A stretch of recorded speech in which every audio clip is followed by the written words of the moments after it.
gente tem seguido uma série dos solas, né, somente da reforma, né, e hoje nós chegamos ao último deles. Glória somente a Deus, ou só lhe deu glória.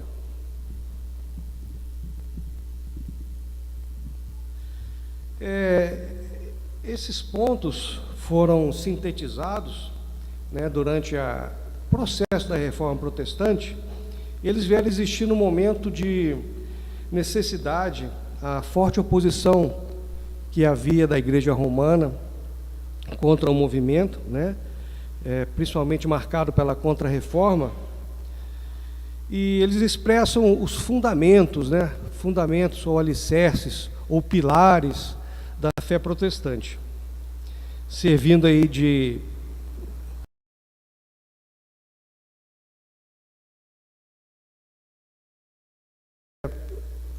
esclarecimentos quanto a questões que ainda são atuais, da mesma forma que trouxeram no tempo que eles foram elaborados. Então, junto com os solas, com esses postulados, com esses lemas, aconteceram também de aparecer, né, de serem elaborados confissões e credos com esses mesmos objetivos. Esse último lema, então, ele, como eu disse, é um dos pilares, talvez o principal pilar, né? Alguns dizem que ele sintetiza tudo que foi postulado, tudo que foi elaborado para a nossa fé.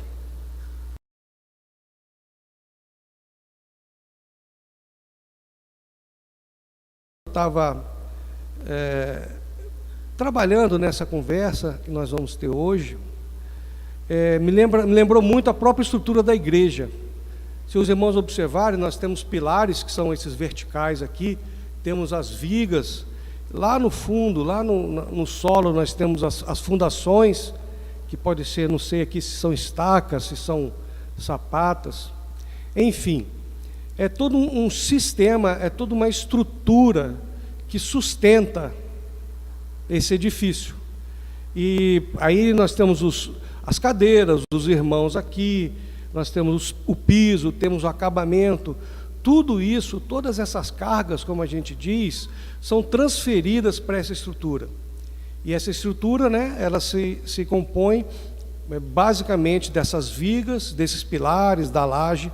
Então todas essas cargas são transferidas para o solo, para ter uma estrutura, para ter um suporte estável dessa maneira. Então, os solas são mais ou menos, a gente pode entender, como as fundações que estão lá no fundo, ou como esses pilares que sustentam, que nos dão estrutura para a nossa fé protestante. E a falta de um deles pode causar o colapso da estrutura. A falta de um deles pode levar o prédio a ruir, ou no mínimo ficar instável, que vai ser necessário uma interdição e vai ser necessário uma correção dessa instabilidade, talvez reparar um pilar ou uma viga, para que o prédio continue novamente de pé. Se os irmãos se recordam, foi 2010? Nós tivemos o problema lá nos Estados Unidos, nas Torres Gêmeas, quem não se lembra, né? Em que os aviões foram, de maneira agressiva, lançados contra o edifício. Ali a estrutura é muito mais complexa, se não me engano lá são treliças e tudo, mas serve para a gente entender. Esses aviões bateram, entre aspas, nos pilares, e a partir daí, a perda de um desses pilares gerou uma sobrecarga nos outros, quer dizer, tudo que um pilar sustentava foi transferido para os outros, que não estavam preparados ou dimensionados para suportar toda a carga, na ausência de um deles. Então, é uma analogia que a gente pode fazer, né?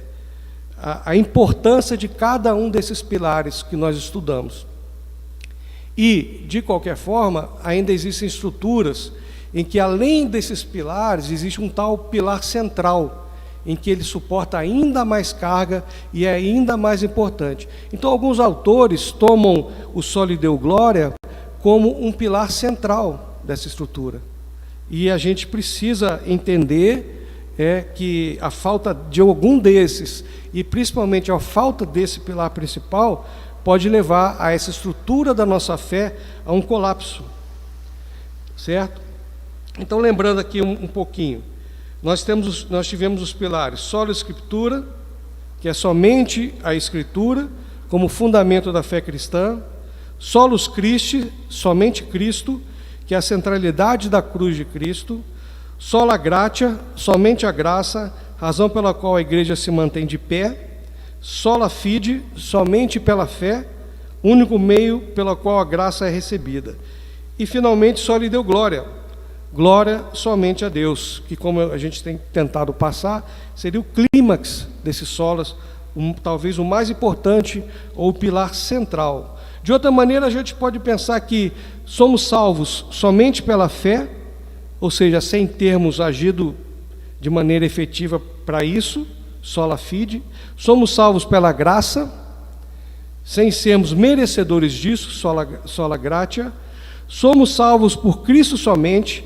sem nenhum outro agente mediador, nem sacerdote, santo ou qualquer outra virtude própria, é o solus Christi; somos salvos pela revelação da palavra de Deus, mais uma vez sola Escritura; e toda adoração, por causa da salvação, é direcionada a Deus, sola Deo glória.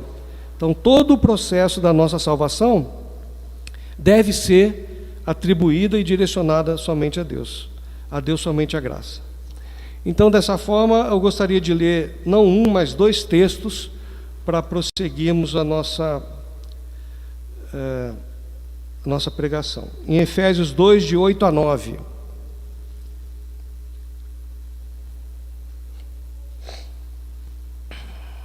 Efésios 2, de 8 a 9.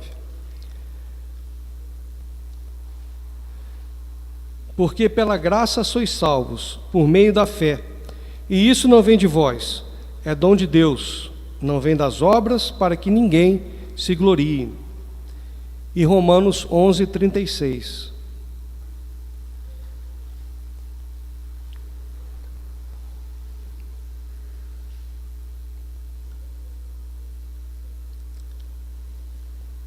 Porque dele e por ele e para ele são todas as coisas, glória, pois, a ele eternamente. Amém. Vou ler novamente. Porque dele, por ele e para ele são todas as coisas, glória, pois, a ele eternamente. Então, historicamente, a frase sola Deo glória é usada, e para isso, ou por conta disso, existem 2 aspectos que a gente pode entender. O primeiro é a relação desse postulado, desse lema que tem com a nossa salvação, como a gente já começou a ver. Deus é glorificado em seu plano de redenção. Deus é quem inicia a salvação através da ação e do poder imediato do seu Santo Espírito, na regeneração do homem, alterando a disposição do interior do homem de forma sobrenatural, resgatando-nos da morte espiritual. Deus muda a disposição do nosso coração. Uma vez estávamos afastados de Deus, e uma vez que o Espírito Santo nos toca, até então nós não tínhamos em nosso pensamento nada que desse passo ao Senhor. E de repente, pela ação soberana do Senhor e misericordiosa, nós passamos a ter desejos profundos pelas coisas de Deus. Quem não passou por isso? Essa é a conversão. Estamos indo num caminho e de repente a gente vira radicalmente para outro caminho. Um caminho agora voltado para as coisas de Deus. É algo sobrenatural, é algo que a gente não explica, mas é algo que ninguém rouba da gente. Quem passou por isso sabe do que eu estou falando. Quem passou por isso sabe como andava, em que rumo seguia e agora em que rumo tenta desesperadamente seguir. Com muito anseio, muito desejo, com o coração de fato transformados. Passamos a ter interesse por Cristo, nosso coração é transformado. Isso feito de uma maneira, como eu disse, muito rápida, né? E mais importante, ou melhor, e é importante que a gente entenda que foi sem a nossa participação, ou qualquer outro fator que vocês possam pensar. A influência de alguém, a ação de algum outro ente, ser, ou seja, o que for, né? Nada disso. E nada depende de nós. Se não fosse assim, o que aconteceria? O homem teria parte dessa glória. E nós vimos que toda a glória é a Deus. Porque pela graça sois salvos por meio da fé. E isso não vem de vós, é dom de Deus. Não vem de obras, não vem de nossas ações, não vem dos nossos próprios desejos, mas um desejo impresso profundamente em nossa alma e em nosso coração. Então, por isso que o lema é esse: somente a Deus a glória. Não temos crédito nenhum na salvação. Outro aspecto que os reformadores também se preocupavam na época era a maneira como Deus deveria ser adorado na igreja. Porque havia muita corrupção, já havia muita idolatria, desvios, já se dava crédito a outros entes, digamos assim, outras fontes, né, dessa graça, que poderia ser fonte dessa graça, mas que não era, e havia essa preocupação dessa corrupção no século XVI. Então, no desejo de se livrar dos ídolos, os reformadores trabalharam muito fortemente nessa questão, nesse outro aspecto. E o homem, como já se sabe desde o início, ele cai muito facilmente em idolatria. Por quê? O homem é rebelde, ele se recusa a honrar e glorificar a Deus. É da natureza do homem, da natureza caída do homem. E esse é o ponto básico da nossa corrupção. Nos recusamos a glorificar a Deus da forma devida e correta. E aí a gente pode ir para Romanos, eu vou ler aqui, os irmãos não precisam abrir, Romanos 1, de 20 a 23. Pois desde a criação do homem, os atributos invisíveis de Deus, seu eterno poder e sua natureza divina têm sido vistos claramente, sendo compreendidos por meio das coisas criadas, de forma que tais homens são indesculpáveis. Porque, tendo conhecido a Deus, isso que é importante, não o glorificaram como Deus, nem lhe renderam graças, mas os seus pensamentos tornaram-se fúteis, e os seus corações insensatos se obscureceram. Dizendo-se sábios, tornaram-se loucos, e trocaram a glória do Deus imortal por imagens feitas segundo a semelhança do homem mortal, bem como de pássaros, quadrúpedes e répteis. Se o nosso Deus não é um Deus soberano, se o nosso Deus não é um Deus justo, não é onisciente, não é imutável, se esse Deus que nós seguimos é assim, simplesmente ele não é o Deus com D maiúsculo, é alguma outra coisa. Se nós não glorificarmos a Deus, como ele realmente é, tem algo errado e estamos diante de um caso de idolatria. Há algo substituindo Deus em nossa adoração. Podemos ser religiosos e idólatras ao mesmo tempo? Claro que sim. Nosso coração tem que estar sendo vigiado sempre.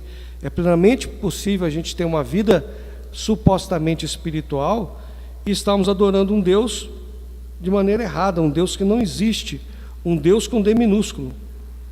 Não estaremos adorando um Deus da maneira que ele deseja ser adorado. E Deus precisa estar dessa forma. Essa era a preocupação dos reformadores.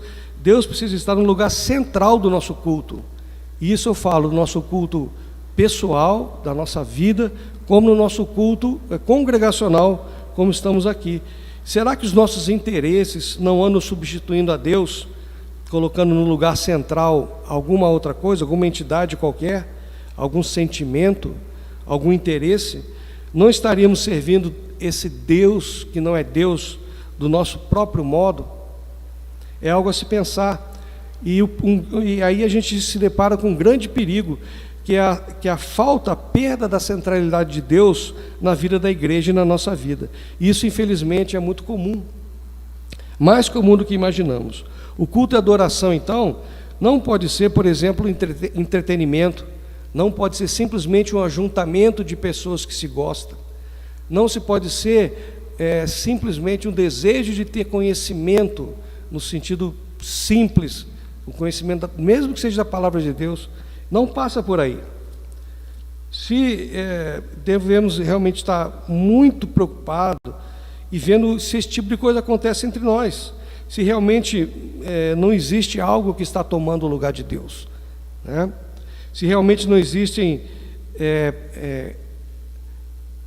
como eu disse, interesses outros que não seja o Deus Todo-Poderoso. E a gente precisa estar vigilante. Nós estamos com uma igreja ainda tida como um tamanho pequeno ou médio, não sei dizer, e isso é uma bênção. E a gente precisa cuidar como um pequeno filho, para que não haja desvios nessa área, né? A pregação no púlpito tem que ser uma pregação centralizada, precisa estar sob constante vigilância. Foi inclusive um tema abordado pelo pastor semanas atrás, e isso não é, como foi falado naquele momento, uma atribuição apenas de quem está pregando, muito pelo contrário, é atribuição de todos nós. O cuidado com as doutrinas, o cuidado e o zelo com a palavra de Deus, e isso precisa ser, como eu disse, muito vigiado por todos nós, né? A gente precisa realmente estar ciente ou evitar ao máximo não, de forma taxativa, né? Que a gente esteja agindo no nosso meio congregacional para nos trazer algum conforto. Não é essa a finalidade. Isso eu diria uma consequência. Nós somos confortados pelo amor entre os irmãos, pela palavra, como consequência da adoração de um Deus único, soberano, verdadeiro e poderoso. Somos todos responsáveis, sem exceção nenhuma, para que a gente, a cada domingo, a cada reunião, estejamos caminhando com esse zelo, com esse cuidado. Nossa adoração precisa estar focada em Deus e não nos nossos anseios. São várias as distorções, desde o desejo de que se cante uma música que nos agrada, que nos leve talvez a um sentimento de emotivo. Isso tudo são armadilhas e a gente precisa estar zelando por nossa igreja nesse sentido. E obviamente a gente convida aos irmãos que estão chegando que estejam mais do que nunca atentos para esse tipo de coisa, porque muitas vezes a gente pode estar, não por maldade, a gente pode estar com o coração enganoso e enganado, e podemos estar prestes ou já vivendo uma situação que não muito desejável, ou nada desejável. E nesse zelo dos novos irmãos, que chegam e já encontram uma estrutura, de certa forma, formatada, podem com certeza contribuir de maneira efetiva e eficiente. O objetivo do culto, então, vai além do evangelismo, de comunhão, né? O objetivo é adorar a Deus conforme a sua vontade, estabelecida em sua palavra. O objetivo da sua e da minha salvação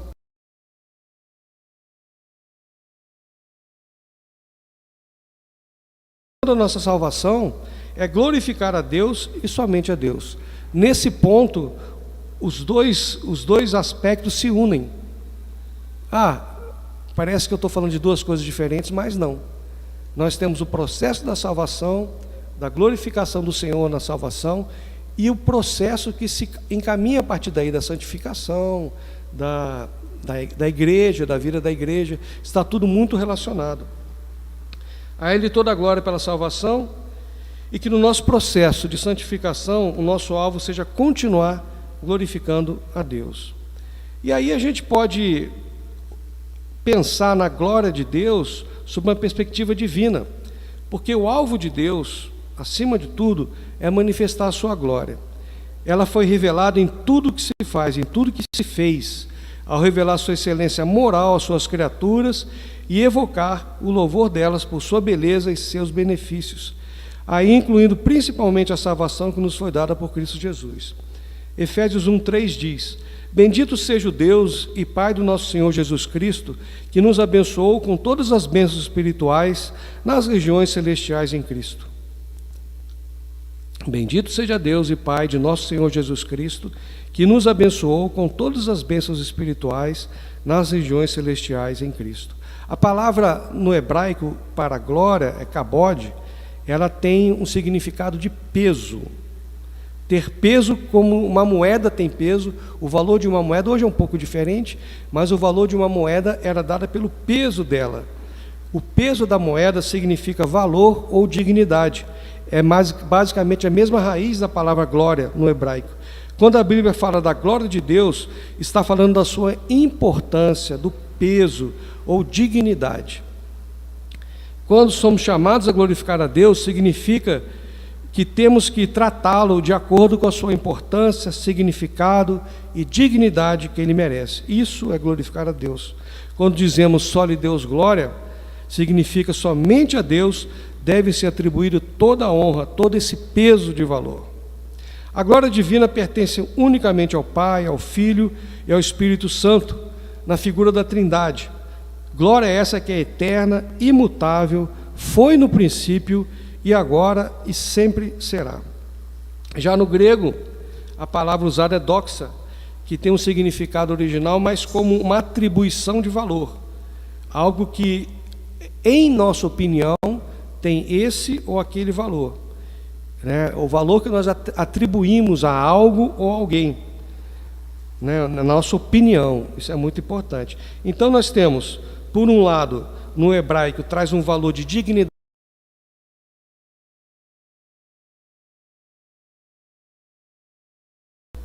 enquanto no grego nos traz um outro lado de atribuição de valor da nossa parte, dos seres que pensam, dos seres que são inteligentes, que somos nós. Então nós devemos atribuir um determinado valor. Aí a gente tem as duas partes, né? A primeira, manifestação de excelência e da dignidade, que é uma glória demonstrada, e o outro, uma resposta, uma atribuição, uma resposta de honra e adoração.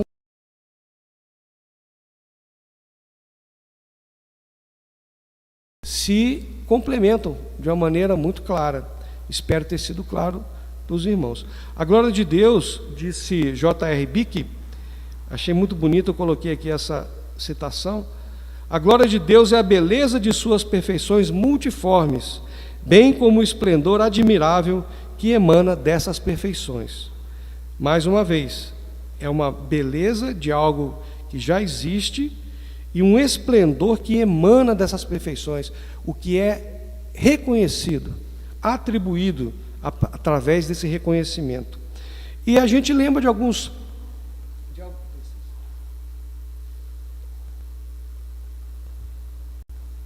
A gente lembra de alguns eventos.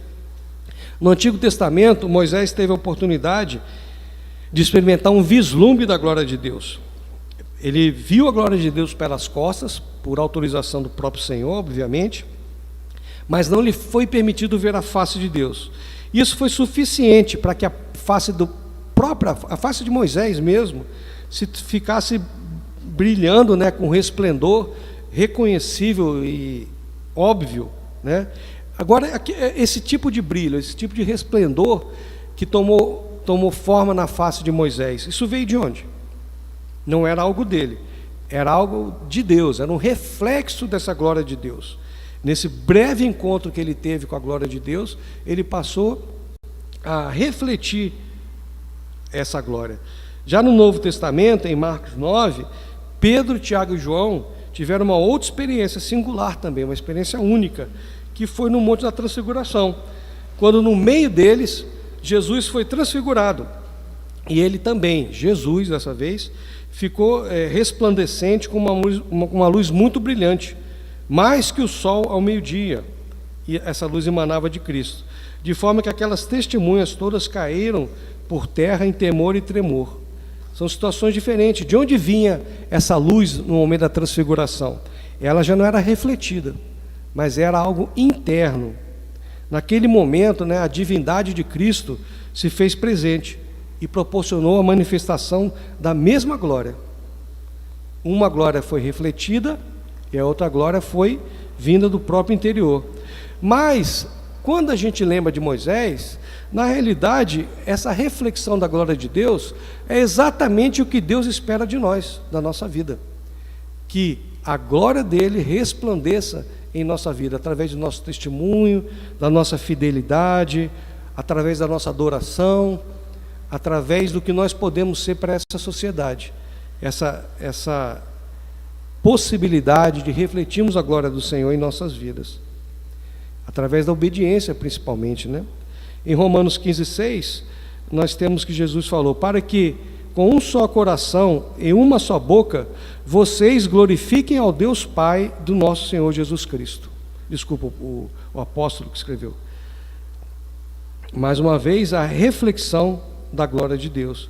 E Jesus, complementando o que a gente falou anteriormente, é a manifestação da glória de Deus, porque as Escrituras mesmo dizem, lá em João 17, de 1 a 5, depois de dizer isso, Jesus olhou para o céu e orou: Pai, chegou a hora, glorifica o teu Filho, para que teu Filho te glorifique, pois lhe deste autoridade sobre toda a humanidade, para que conceda vida eterna a todos os que lhe destes. Voltamos ao ponto inicial. Essa é a vida eterna, que te conheçam o único Deus verdadeiro e a Jesus Cristo a quem enviaste. Eu te glorifiquei na terra.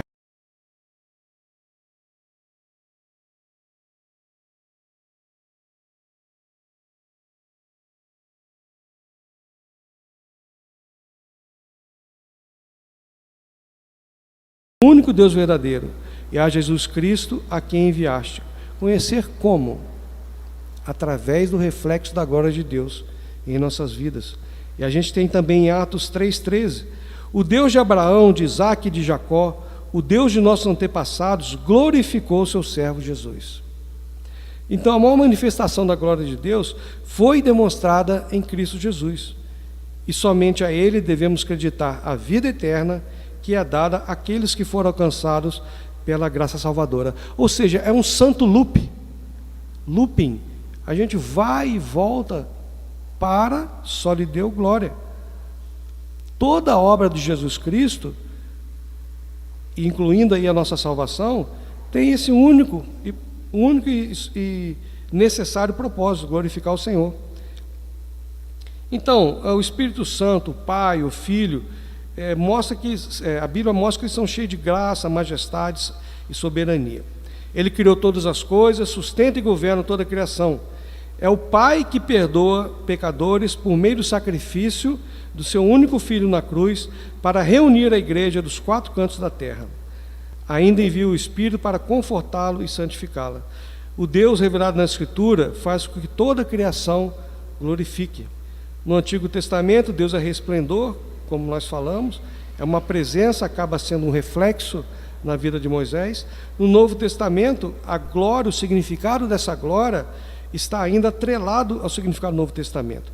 A glória, a majestade, o poder de Deus se manifesta na operação do poder da salvação divinos na história da redenção.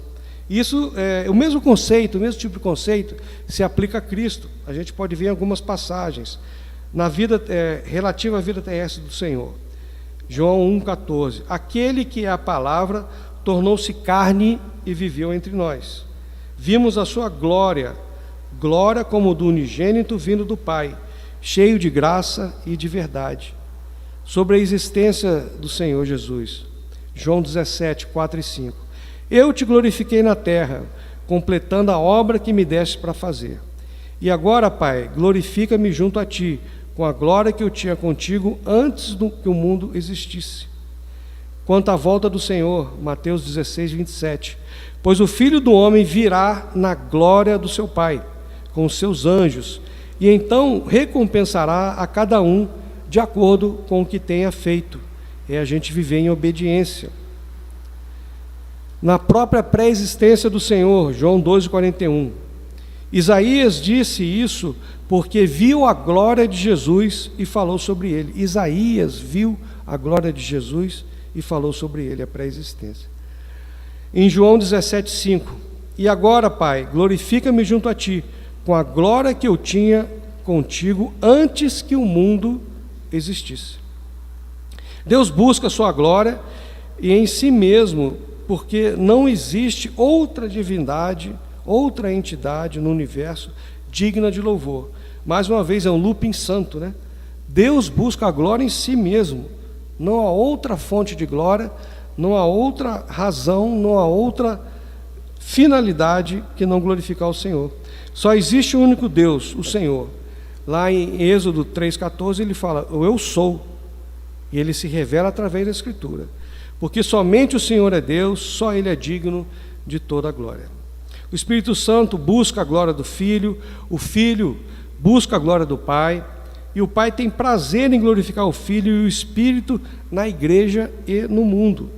Deus faz com que todas as coisas redundem em glória para Ele, é o looping santo. Criação é obra para a sua glória. A gente já parou para pensar qual a finalidade da criação? Por que Deus criou? Por que Deus nos fez? Por que Deus nos escolheu? A resposta é extremamente simples, para a glória do seu santo nome. Não há outra razão. Deus é em si mesmo. Quando a gente começa a pensar isso e começa a observar os pequenos, eu gosto muito disso, os pequenos detalhes da nossa vida, a gente começa a aplicar isso, você fica num estado de, não sei que palavra usar, profunda admiração. Tudo de fato, e não é simplesmente um chavão de um versículo bíblico, tudo de fato é para Ele, e só faz sentido para glorificar o nome do Senhor. Não tem outro sentido, porque Deus existe para a sua própria glória. Deus existe para a sua própria glória, quanto mais o resto que Ele criou. Todo o propósito da história, todo o desenrolar da igreja, do povo de Deus na história, tem também como único propósito a glória de Deus. O universo não foi criado por Deus para obter amor e adoração. Deus não precisava disso. Ele já tem essas coisas em si mesmo. É um engano achar que Deus criou algo para que esse algo glorificasse. Ele não precisa disso. Ele já é. Ele já é. Aí tem um livro do John Piper, Em Busca de Deus, que tem um apêndice muito interessante chamado O Propósito de Deus na História da Redenção. Esse vale a pena ler, é muito bonito e inspirador. Não caberia ler aqui porque é muito grande o capítulo, mas basicamente ele começa assim, olha: o propósito de Deus na criação, portanto, era encher a terra com a sua própria glória. Isso fica claro, por exemplo, em Números 14, 21, em que o Senhor diz: toda a terra se encherá da glória do Senhor. Em Isaías 43, 7, em que o Senhor se refere ao seu povo como os que criei para a minha glória. Aí desse ponto em diante, o autor continua, através dos diferentes eventos marcantes na história do seu povo, e mostra sempre o agir de Deus para levar as pessoas a reconhecer sua glória, confessando que Ele é o único e suficiente e Senhor do universo, dando toda a honra que Ele merece, em resposta adequada a essa manifestação da presença e da glória dEle. Aí ele passa pela criação, ele passa pela Torre de Babel, o chamado de Abraão, pelo Êxodo, pelo evento do Êxodo, pela descrição, pelo evento da entrega da lei, pela peregrinação através do deserto, a conquista de Canaã, pelos primórdios da monarquia, pela instituição do templo de Deus, pela libertação na época dos reis, após a morte de Salomão, pelos tempos do exílio, pela época dos profetas pós-exílio, seguindo depois pelo Novo Testamento, durante a vida e ministério de Jesus, que foram, obviamente, dedicados a glorificar o Pai até o evento da sua morte, daí por diante. Então, o propósito de Deus para a igreja, sob a ação de Cristo, em favor da glória de Deus, faz a gente chegar à conclusão que o propósito da igreja, do seu povo, é de fato glorificar Deus. Não há nada, tudo que você olhar ao seu redor, você vai ver e vai entender e vai ter, sei lá, alguma... Cada um tem sua própria experiência, No meu caso, me dá um calor no coração, me dá um calor no rosto, sei lá o que é, quando eu começo a pensar nessas coisas e entender que realmente está a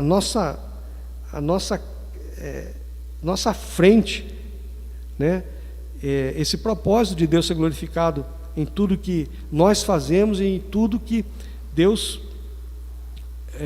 fez em nossas vidas particulares e para o povo dele. E o apóstolo João escreveu uma citação também maravilhosa né, quando ele descreve a cidade santa, em Apocalipse 21, 23, que é: a cidade não precisa de sol, nem de lua para brilharem sobre ela.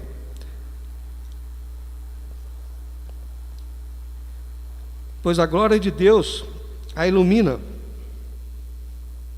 e o Cordeiro é a sua candeia.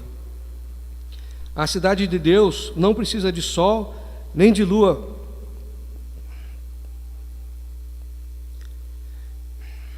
para brilharem sobre ela. Pois a glória de Deus a ilumina, e o Cordeiro é a sua candeia. Então a gente conclui que tudo isso é pelo amor do seu próprio nome. Ele é uma fonte sem graça, uma fonte de graça sem fim e suficiente em si mesmo.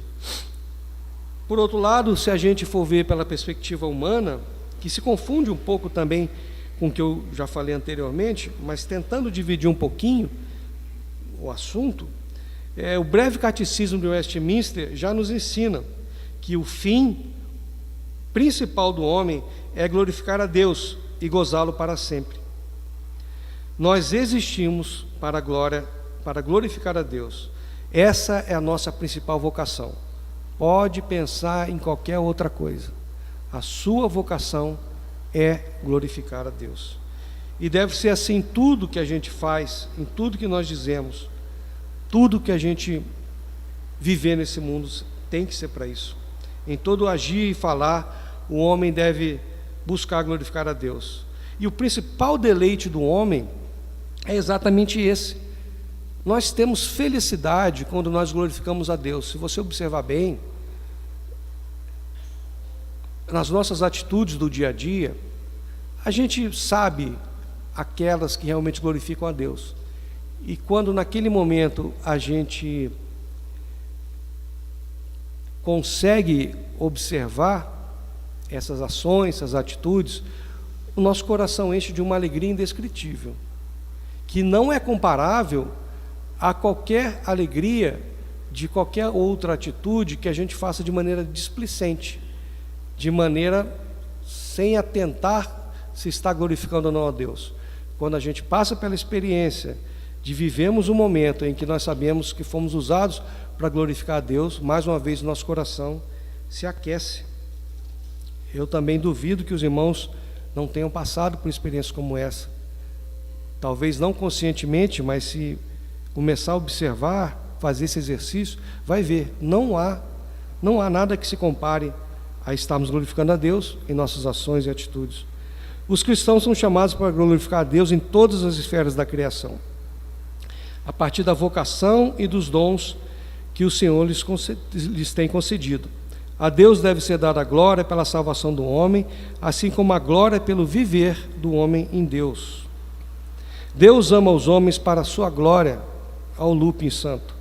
Somos chamados e convertidos somente por sua graça livre, soberana e irresistível, mais uma vez, para a sua glória. Nossas amizades, estudos, trabalho, descanso, casamento, família, tudo deve ser buscado e feito para a glória de Deus.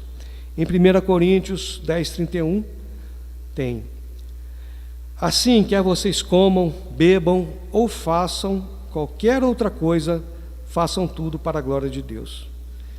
E aí, isso também nos remete aos ministérios da igreja, a nossa vida em comunidade. Se alguém fala, diz em 1 Pedro 4:11, se alguém fala, faça-o como quem transmite a palavra de Deus. Se alguém serve, faça-o com a força que Deus provê, de forma que em todas as coisas Deus seja glorificado mediante Jesus Cristo, a quem sejam a glória e o poder para todo sempre. Amém. A glória de Deus deve resplandecer nos nossos dons, esses dons que cada um de nós fomos abençoados. Devemos nos alegrar nele e em nenhuma outra fonte. Esses dons foram para a glória de Deus, para uso, para glorificar o Senhor. Assim como a glória de Deus é a coisa mais importante para ele, da mesma forma, tudo que fazemos para a glória de Deus, fazemos e pensamos, também deve ser para ele. E Calvino afirmou que a glória de Deus deve estar para nós acima da nossa salvação. É importante perceber que quando Deus é glorificado na vida e palavras humanas, Ele não se torna mais glorioso do que sempre foi e será. Isso é maravilhoso. Deus já é. Ele não precisa da criação para glorificá-lo. Ele simplesmente já é. Nada que a gente possa fazer aumentará em nada a glória do Senhor. Outra citação que eu deparei foi de Jonathan Edwards. Ele falou o seguinte: os grandes momentos de minha vida não foram aqueles em que me preocupei com a minha própria salvação, e sim aqueles em que fui levado à comunhão com Deus e contemplei a sua beleza e desejei a sua glória. Eu me regozijei e anelei ser esvaziado e aniquilado do eu, a fim de que fosse cheio tão somente da glória de Deus e de Cristo. Que possamos dizer o mesmo, né? Coríntios 6:20, vocês foram comprados por alto preço, portanto, glorifiquem a Deus com o corpo de vocês. Romanos 11:36, pois dele, mais uma vez, pois dele, por ele e para ele são todas as coisas, a ele seja a glória para sempre. Amém? Então, irmãos, Deus é essa fonte de todas as coisas. Tudo tem sua origem e causa nele. E Ele é o alvo final, para cuja glória todas as coisas contribuem. Que Deus seja glorificado. A gente pode então tirar do que nós conversamos, primeiro, nossa salvação deve-se exclusivamente à ação de Deus. Eu espero que isso tenha ficado claro. Não podemos atribuir nada a nada ou a ninguém, nem mesmo uma mínima parcela de contribuição a esse processo. Tudo precisa ser acreditado ao Pai, ao Filho e ao Espírito Santo. Devemos também buscar perceber a glória de Deus em nosso redor. E a gente, nesse momento, nesse exercício de reconhecer a glória de Deus, a gente pode ser surpreendido. Porque quanto mais atento a gente fica às coisas que acontecem ao nosso redor, mais sensíveis e a gente consegue cada vez mais perceber a ação e o mover de Deus. No estudo, na vida familiar, no ônibus que a gente perdeu e por alguma razão a gente encontra no outro ônibus seguinte um querido irmão, ou a oportunidade de falar do Senhor. Tudo isso é manifestação da glória de Deus. Se a gente fizer esse exercício e ficar atento, nós vamos ser surpreendidos. E mais uma vez, nosso coração vai se aquecer nas menores coisas. Eu sempre gosto das menores coisas, porque as grandes me parece que a gente reconhece muito fácil. Mas as menores coisas do agir de Deus em nossas vidas são maravilhosas para edificação. Outro ponto é que, como a gente, como cristão, como nós devemos glorificar a Deus? É uma pergunta relativamente simples, né? Tendo uma vida piedosa. A gente glorifica a Deus quando confessa os nossos pecados e buscamos perdão, louvando, adorando e deleitando-se no Deus Trino, como Criador, Provedor e Redentor, confiando em Deus e entregando-lhe todas as coisas. Tudo isso glorifica ao Senhor, sendo zelosos com essa glória de Deus, andando com humildade, gratidão principalmente, e alegria diante do Senhor, tornando-nos cada vez mais conformados à imagem do Filho de Deus, conhecendo, amando e vivendo os mandamentos da palavra de Deus. Tudo isso glorifica ao Senhor, tendo uma mentalidade celestial e nutrindo o desejo de estar com Ele para sempre. Essa vida piedosa é a nossa forma de glorificar a Deus. Outro ponto, nós precisamos também entender de fato a glória de Deus. Amar, glorificar a Deus e viver para Ele com esse objetivo. Não há sentido real nenhum em viver se não houver uma busca profunda em tornar isso uma prática em nossa caminhada.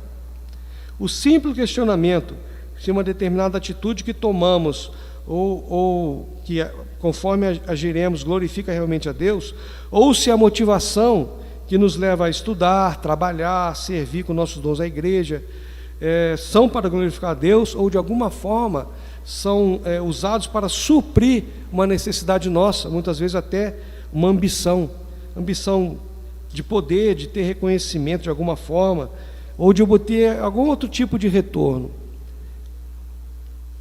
que nos preencham, né, esses vazios que nós temos em nosso interior. Isso tudo precisa ser observado para que a gente possa corrigir os nossos caminhos e tomar uma verdadeira rota que é a original a ser seguida, feita pelo Senhor. É mais uma vez um exercício que nós precisamos fazer. E ainda um pouco mais sobre dons e talentos, nós devemos tratá-los e desenvolvê-los com muito zelo. O assunto do exercício dos dons e talentos no ambiente da igreja, e por que não fora dele, está intimamente ligado a glorificar a Deus em nossas vidas.